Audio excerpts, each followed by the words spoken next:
Hello student, आज हम class 12 physics के एक बहुत ही महत्वपूर्ण टॉपिक पर चर्चा करने वाले हैं। टॉपिक का नाम क्या है? ओम का नियम। इस वीडियो को शुरू करने से पहले मैं आपसे एक प्रश्न पूछना चाहूँगा कि अगर हम किसी चालक के सिरों पर जो विभवांतर आरोपित करते हैं, इस विभवांतर के मान को अगर मैं बढ़ाते जाऊँ, इस विभवांतर के मान को मैं क्या करते जाऊँ, परिवर्तन करते जाऊँ, तो इसमें जो धारा बह रही है, इस धारा का क्या होगा?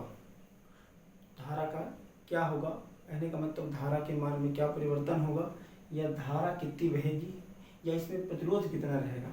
तो इसी सवाल का जवाब हमें कौन देता है? ओम का नियम।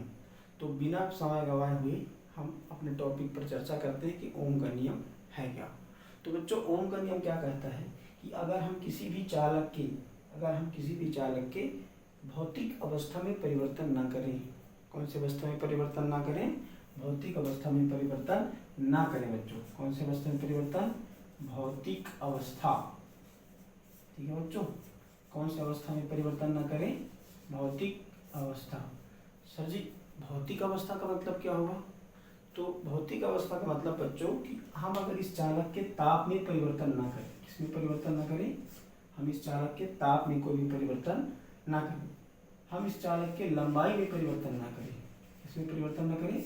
लंबाई में परिवर्तन ना करें, या तो हम इस चालक के क्षेत्रफल में परिवर्तन ना करें। ठीक है, अगर हम इस चालक के लंबाई में परिवर्तन ना करें, या तो इसके ताप पर परिवर्तन ना करें, या इसके क्षेत्रफल पर भी परिवर्तन ना करें, तो इसको हम बोलेंगे भौतिक अवस्था में परिवर्तन ना करना। ठीक है, तो हम इसके भौतिक अवस्था में परिवर्तन अगर हम नहीं करेंगे, तो ये जो चालक है, इस चालक में जो धारा बहेगी, वो जो बहने वाली धारा होगी, इस विभवांतर की क्या होगी बच्चों? अनुक्रमानुपाती होगी है। तो मैं क्या कह सकता हूँ कि ओम का नियम हमको क्या बताता है कि किसी चालक में बहने वाली धारा, ओम का नियम क्या बताता है कि किसी चालक में प्रवाहित धारा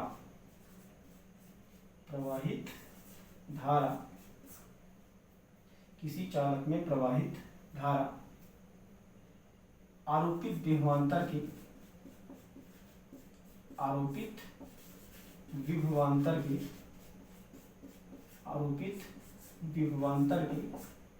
क्या होता है बच्चों? आरोपित विभवांतर के अनुक्रमानुपाती होता है। अनुक्रमानुपाती होता है।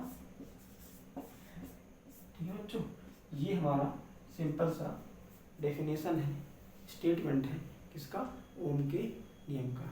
क्या है कि किसी चालक में प्रवाहित धारा आरोपित विभवांतर की क्या होती है? अनुक्रमानुपाती होती है। लेकिन कब होती है? जब हम चालक के फिजिकल स्टेट में कोई भी परिवर्तन ना करें। अगर हम इस चालक के फिजिकल स्टेट में परिवर्तन करेंगे, तब ये जो हमारा ओम का नियम है वैलिडेट नहीं रहेगा, मान्य नहीं रहेगा। ठीक है ना। तो अगर इस परिपथ में जो हमने विभवांतर लगाया है वो विभवांतर भी हो और बहने वाली धारा आई हो, तो ओम का नियम क्या कहता है कि V प्रोपोर्शनल I, अर्थात जब मैं इसको हटाऊंगा तो एक नियतांक लगाऊंगा और उस नियतांक को क्या बोलूँगा बच्चों? R का मतलब क्या? प्रतिरोध। जहाँ ये मेरे पास R आया, R एक कांस्टेंट आया, उस R को हम क्या कहेंगे बच्चों?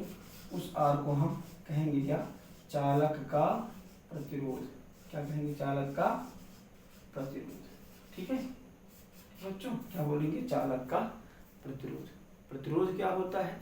तो इस चालक में जो धारा बहेगी, तो धारा बहने के मार्ग में, धारा के मार्ग में जो रुकावट उत्पन्न होगी, उस रुकावट को क्या कहेंगे बच्चों? प्रतिरोध कहेंगे। ठीक है ना। अगर हम इसमें वोल्टेज और करंट के बीच में क्या खींचते हैं? ग्राफ खींचते हैं। क्या खींचते हैं? अगर हम वोल्टेज और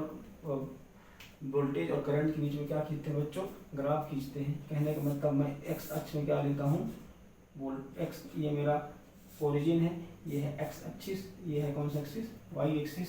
अगर मैं एक्स एक्सिस और वाई एक्सिस में वोल्टेज और धारा के बीच में क्या खींचूँ? ग्राफ खींचूँ, तो मुझे एक लीनियर रेखा मिलेगी, एक सरल रेखा प्राप्त होगा, जो कि मुझे किसका मान बताएगा बच्चों? ये जो सरल रेखा है ये मुझे चालक के प्रतिरोध को प्रदर्शित करेगा। इसको प्रदर्शित करेगा? चालक के प्रतिरोध को प्रदर्शित करेगा। ठीक है ना। प्रतिरोध होता क्या है? तो चालक में बहने वाली धारा के मार्ग में डाले गए रुकावट को क्या कहते हैं, प्रतिरोध कहते हैं। ठीक है बच्चों, इस वीडियो में हम इतना ही जानेंगे।